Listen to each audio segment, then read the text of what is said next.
Hello, district families.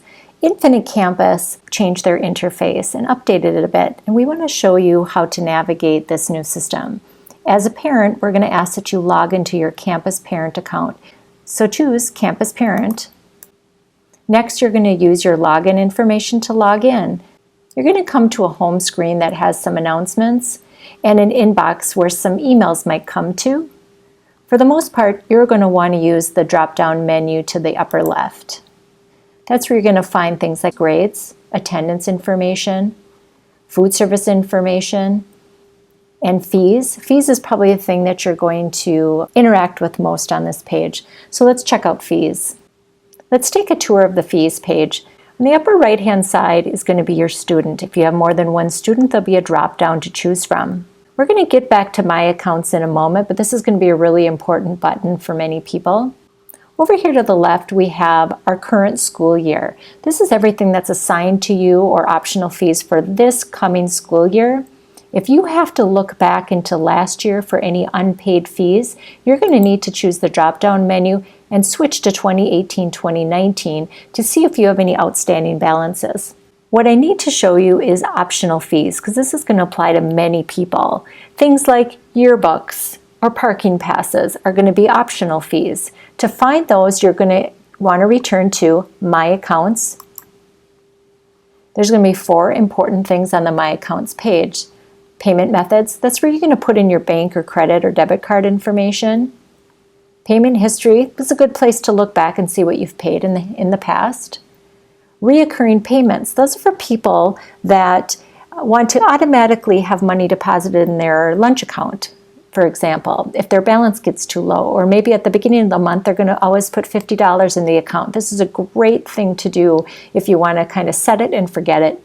And the last one is really important. This is the optional payments button.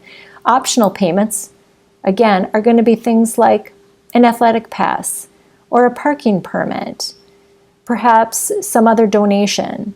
This is going to be a place that you're going to return to pretty often if you're going to be buying things through the district.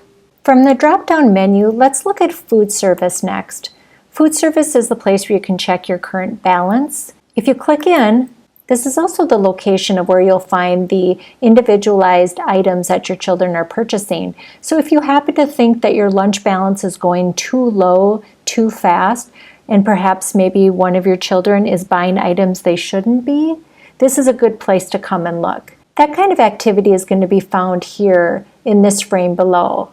If you need to look back further on your account, just go to Time Frame and choose one of the other options. And let's go back to My Accounts and look at reoccurring payments, because this is a great option for many families. In reoccurring payments, you're going to see your food service account. You're going to choose the right arrow. This is going to allow you to choose between 2 different types of reoccurring payments. You can choose monthly, where you're going to choose the date that a payment will be deposited, or you can choose low balance. This is going to automatically deposit money into your account from your bank account when it gets to a certain low balance. Our district sends emails and phone calls at a $10 or below lunch balance. So I would suggest doing your low lunch balance at no lower than $11, because then you can avoid those phone calls or emails. One of the things you're going to have to do if you set reoccurring payments is to choose a payment method. You first have to set up those payment methods. So let's go back. Under payment methods, down on the lower left, you're going to see the New button. Choose New. This will allow you to put different payment methods that you can choose from in the future when making payments through Infinite Campus. The next thing I want to show you is the notification system through Infinite Campus. If you go up to your personal icon and choose Settings, you're going to see something that says Notification Settings.